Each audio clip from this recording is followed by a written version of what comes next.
I was actually visiting family and he was there and we got to talking over wedding cake. I didn't know he was to vet until about 2 years later.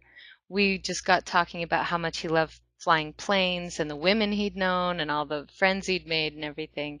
And then a couple years later, the war stories started coming out and we just collected them. He had a few articles written about him, and he was always just writing all of his stories down and sending them in letters, and he'd had photo albums and everything, and we just go through everything. And he wanted for the longest time to actually write something. So he sent them on to me, and I was just going to give him some pointers, and he just asked me outright if I wanted to, and I agreed to it. I said, "Oh my God, that would be wonderful." And I realized after I hung up the phone with him that maybe I bit off more than I could chew, but Uh-huh. it worked out really well. That was definitely trying to get Vic's voice to come through in a way that he recognized.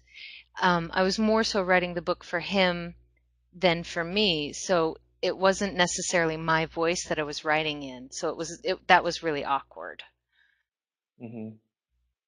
And I had to send I we would work together, so I'd write the stories and I'd send him a big chunk of material just to see if it sounded and felt like him, if that's how he wanted to be represented, how he remembered it, if it matched all the facts.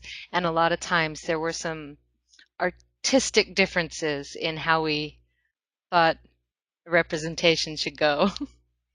Yes, I realized that I liked the research, writing based on research, so much more than I anticipated.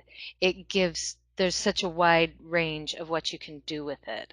It wasn't as restrictive as I anticipated, so Hmm. I felt like in some ways it gave me a little bit more leeway than poetry did. So I've left poetry and gone into research-based writing now. It was not necessarily the period in history as Vic's identity. When you talk to him, he's still that young man. You still see him, you still hear him. Everything revolves around that person, and I wanted to get to know him. So as we got further into the project, I got more and more set on discovering him and getting to know him better.